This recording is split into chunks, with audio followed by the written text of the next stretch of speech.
श्री परमात्मने नमः। गीता सुगीता कर्तव्या किमन्यैः शास्त्रविस्तरैः या स्वयं पद्मनाभस्य मुखपद्माद् विनिसृता। सभी को नमस्कार। हमारे चैनल संस्कृतानुरागी में एक बार फिर से आपका स्वागत है। आज हम भगवत गीता के तृतीय अध्याय में प्रवेश कर रहे हैं और उससे पहले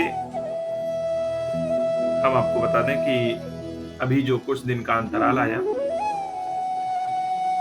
उससे पहले हम लोगों ने द्वितीय अध्याय पूरा कर लिया और द्वितीय अध्याय के पश्चात तृतीय अध्याय में हम प्रवेश कर रहे हैं और निरंतर इस श्रृंखला में हम खोज रहे हैं कि इसकी शिक्षाएं आज की दुनिया में कैसे प्रासंगिक है।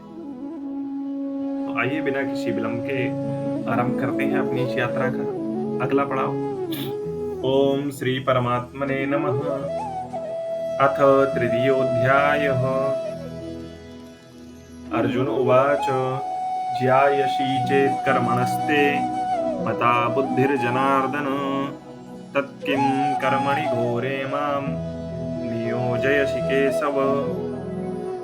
द्वितीय अध्याय में मोक्ष के साधन रूप से शरीर और आत्मा के विवेक विषयक बुद्धि का वर्णन किया जा चुका है, परंतु उन दोनों में कौन गौड़ है और कौन प्रधान है यह बात स्पष्ट नहीं दिखाई दी। अतः अर्जुन भगवान कृष्ण से त्याग और निस्वार्थ कर्म के बीच स्पष्ट विरोधाभास के बारे में पूछते हैं। हे जनार्दन, कर्मों की अपेक्षा मोक्ष के लिए साधन होने से बुद्धि का स्थान बहुत ऊंचा है और श्रेष्ठ है। यह यदि आप मानते हैं तो फिर हे केशव, मुझे बार बार युद्ध के लिए आज्ञा देकर हिंसात्मक कर्म में क्यों प्रवृत्त कर रहे हैं। अगले श्लोक में कहा व्यामिश्रेणेव वाक्येन बुद्धिं मोहयसीव मे तदेकं वद निश्चित्य येन श्रेयो हमाप्नुयाम। कहीं कर्म की प्रशंसा, कहीं ज्ञान की प्रशंसा।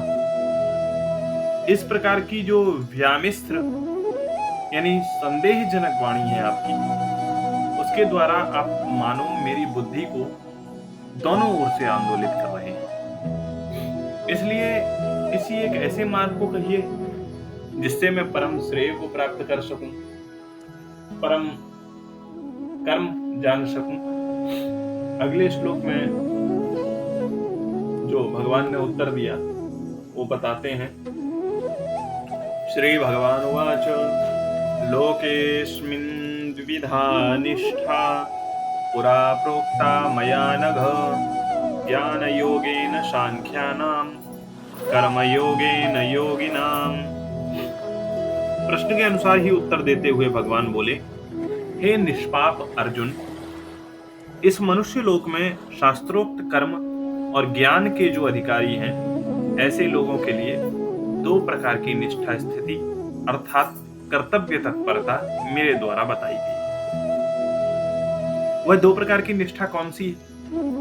तो कहते हैं जो आत्म और अनात्म के विषय में विवेक जन्य ज्ञान से संपन्न है, जिन्हें ब्रह्मचर्य आश्रम से ही जिन्होंने संन्यास ग्रहण कर लिया है, जिन्होंने वेदांत के विज्ञान के द्वारा आत्म तत्व का भली भांति निश्चय कर लिया है, जो परमहंस सन्यासी हैं, जो निरंतर ब्रह्म में स्थित हैं, ऐसे सांख्य योगियों की, ज्ञानियों की निष्ठा ज्ञान योग से कही गई है और तथा कर्म योग से कर्म योगियों की यानी कर्म करने वालों की निष्ठा कही गई। अगले श्लोक में कहा न कर्मणा मनारंभान नैष्कर्म्यं पुरुषोश्नुते न च सन्न्यसनादेव सिद्धिं समधिगच्छति। कहा कि कर्मों का आरंभ यानी अनुष्ठान न करने से पुरुष को निष्कर्मता अर्थात ज्ञान की प्राप्ति नहीं होती और चित्त की शुद्धि की बिना किए हुए संन्यास मात्र से ही मनुष्य सिद्धि यानी मोक्ष को भी प्राप्त नहीं होता। फिर आगे कहा कि नहीं कश्चित क्षणमपि जातु तिष्ठत्य कर्मकृत् कार्यते हि अवशः कर्म सर्वः प्रकृतिजैर्गुणैः। कभी किसी भी काल में किसी भी अवस्था में क्षण मात्र के लिए भी कोई भी ज्ञानी हो या अज्ञानी हो कर्म किए बिना नहीं रह सकता। इसमें कारण है कि स्वाभाविक राग द्वेष आदि गुणों से परवश हुए सभी मनुष्य कर्म में लग ही जाते हैं। प्रकृति के सत्व रज और तम इन तीनों गुणों के प्रभाव में मनुष्य सदैव रहता है। एक क्षण भी पूर्ण रूप से निष्क्रिय होकर नहीं रह सकता, क्योंकि निष्क्रियता जड़ पदार्थ का धर्म है, हम चेतन का नहीं। शरीर से कोई कर्म न करने पर भी हम मन और बुद्धि से क्रियाशील रहते हैं। विचार क्रिया केवल निद्रावस्था में लीन होती है। जब तक हम इन गुणों के प्रभाव में रहते हैं तब तक कर्म करने के लिए हम विवश हैं। इसलिए कर्म का बिल्कुल त्याग करना प्रकृति के नियम के विरुद्ध है और असंभव है। शारीरिक कर्म न करने पर भी मनुष्य विचारों में मन की शक्ति को कमाता रहता है। अतः गीता कहती है कि मनुष्य शरीर से तो कर्म करे, परंतु समर्पण की भावना से। इससे क्या होगा? बोले कि शक्ति का अपव्यय होने से बचेगा, और शक्ति का अपव्यय होने से बचने के साथ साथ व्यक्तित्व का भी विकास होता है। आत्मस्वरूप को नहीं जानने वाले पुरुष के लिए कर्तव्य का त्याग उचित नहीं। अगले श्लोक में कहते हैं कि कार्य हमें किस प्रकार से करना चाहिए। तो कहा है, कर्मेंद्रियाणि संयम्य या आस्ते मनसा स्मरन् इंद्रियार्थान् विमूढ़ात्मा मिथ्याचारः स उच्यते। पहले तो कहा कि कैसे नहीं करना चाहिए। कहा कि जो आत्मज्ञानी न होने पर भी शास्त्र विहित कर्म नहीं करता, उसका वह कर्म न करना बुरा है। कर्म न करना बुरा है। यह कहते हैं जो मनुष्य हाथ पैर आदि कर्मेंद्रियों को रोककर इंद्रियों के भोगों को मन से चिंतन करता रहता है, वो विमूढ़ात्मा यानी मोहित अंतःकरण वाला, मिथ्याचारी, ढोंगी, पापाचारी कहा जाता है। अगर हम सोचें कि कर्मेंद्रियों का निग्रह कर लें और भोगों का हम मन से स्मरण करते रहें, हम कर्म नहीं करेंगे लेकिन स्मरण भोगों का करते रहेंगे, तो ऐसे व्यक्ति को ही दंभ, मिथ्याचार या ढोंगी कहा जाता है। दिखने में तो वह कुछ नहीं कर रहा है, लेकिन मन से सारे भोग सोच रहे हैं, मन में सब कुछ चल रहा है, तो आपने कर्म का त्याग कहाँ किया? अगले श्लोक में कहा है कि कर्म कैसे करना चाहिए। तो जैसे हम पूजा समर्पण करके, यस्त्विन्द्रियाणि मनसा नियम्यारभते अर्जुन कर्मेन्द्रियैः कर्मयोगम् अशक्तः स विशिष्यते। लेकिन हे अर्जुन, जो कर्मों का अधिकारी अज्ञानी ज्ञानेंद्रियों को मन से रोककर कर्मेंद्रियों से आचरण करता है, कर्म योग का आचरण करता है, वह दूसरों की अपेक्षा, यानी जो पहले श्लोक में बताए थे, इससे पहले वाले श्लोक में जो लोग बताए थे, उनकी अपेक्षा वह श्रेष्ठ होता है।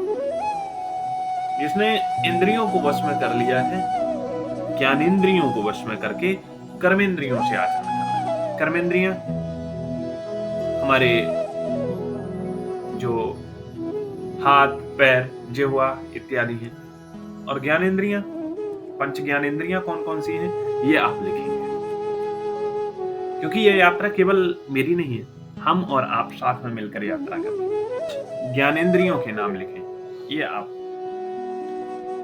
का सहयोग अपेक्षित है। आपका यदि उत्तर नहीं आता है तो कल के वीडियो में मैं आपको कर्मेंद्रियों और ज्ञानेंद्रियों दोनों के नाम बता दूंगा फिर से, लेकिन प्रयास करें, यदि नहीं भी पता है तो पता करके लें। आज की चाकचिक्य के संसार में ध्यान भटकाने वाली चीजों को प्रबंधित करना और केंद्रित बनाए रखने में इस ज्ञान की अत्यंत आवश्यकता है, जो श्रीमद् भगवद गीता का ज्ञान, और हम इसी ज्ञान पर निरंतर आगे बढ़ रहे हैं।